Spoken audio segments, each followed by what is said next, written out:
Muy buenos días. En este momento vamos a tocar el caso de un trabajador colombiano que cumple con todos los requisitos al momento de su contratación, lo cual tiene un contrato laboral a término indefinido en una empresa del sector de producción.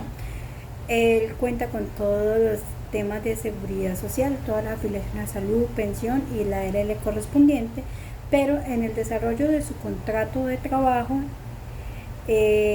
presenta ciertas dolencias físicas, lo cual acude al médico en su EPS correspondiente y determinan que tiene una enfermedad degenerativa, la cual lleva un tiempo importante de evolución y otorgan la debida incapacidad, razón por la cual no puede cumplir con sus labores asignadas y por tal razón no puede laborar. Entonces la EPS asume el pago de las incapacidades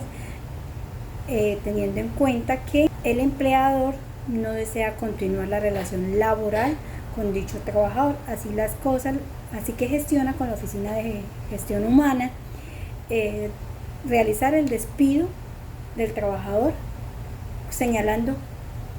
3 ítems: que el despido es legal y justificado porque la enfermedad se presentaba con antelación a su vinculación, tal como lo certificó la EPS, que la enfermedad no se deriva de un origen profesional o laboral, sino de origen común, por lo que al no ser adquirida en el desarrollo de sus actividades, la empresa no está obligada a seguir con su contrato, y que es mejor que se quede recuperándose en casa y la empresa pueda disponer de otra persona para cumplir esa vacante. Entonces, vamos a determinar si hay una justa causa del trabajador y por qué, si se puede despedir. Primero que nada hay que tener en cuenta que la enfermedad no es una justa causa para despedir a un trabajador, aunque eventualmente puede ser una causa legal. Existe una gran diferencia entre despido por justa causa y el despido por causa legal. Por el primer caso no hay que pagar una indemnización, mientras que en el segundo sí se debe pagar. En un principio ningún trabajador debe ser despedido por enfermedad, pero en casos excepcionales la terminación del contrato es posible cuando el estado de salud del colaborador o trabajador es incompatible con su actividad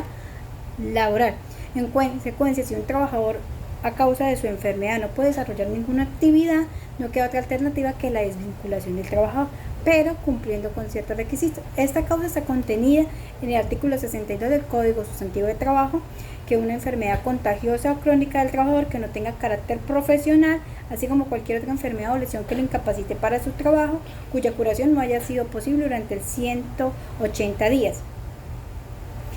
Obviamente el despido no se podrá efectuarse sino al vencimiento de dicho lapso. Teniendo en cuenta esto, la Corte Constitucional ha considerado que este plazo se debe extender más allá y que le corresponde al Fondo de Pensiones asumir el pago de las incapacidades,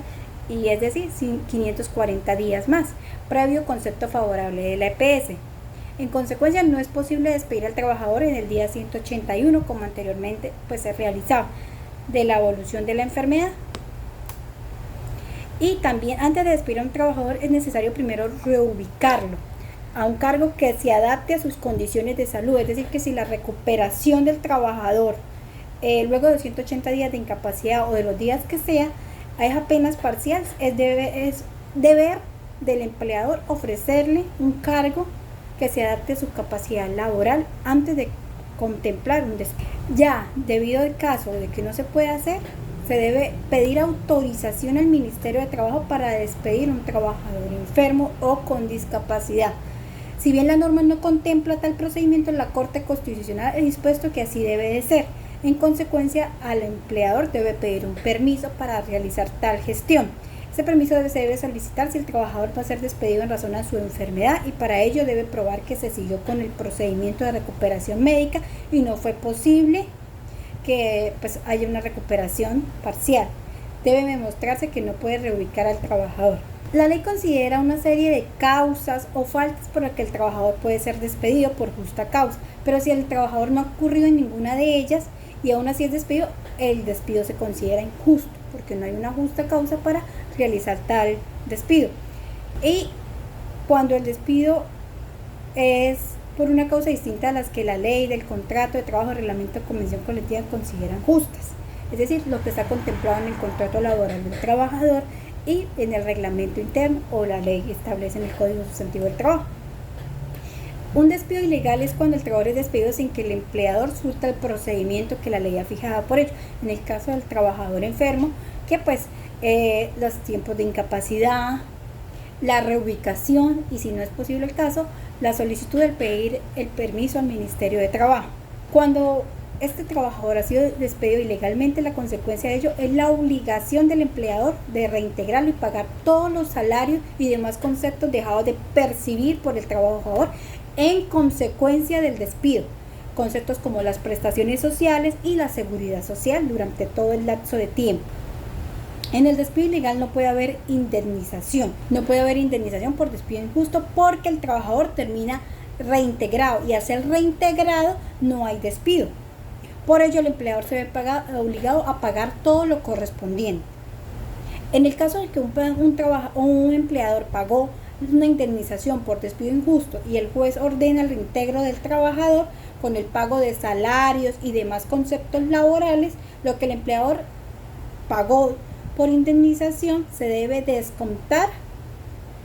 de los salarios y demás prestaciones sociales que se fueron dejadas de pagar durante ese tiempo.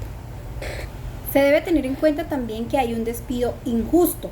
cuando ocurre que el trabajador es despedido, que no haya ocurrido en ninguna falta y que no hay ninguna falta justa causa para ser despedido, como en el caso de este trabajador también,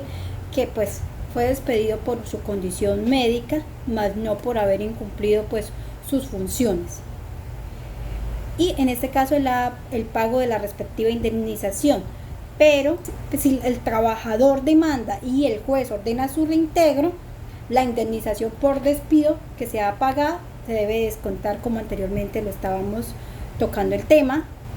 pues el despido desapareció junto a la indemnización al momento de su reintegro.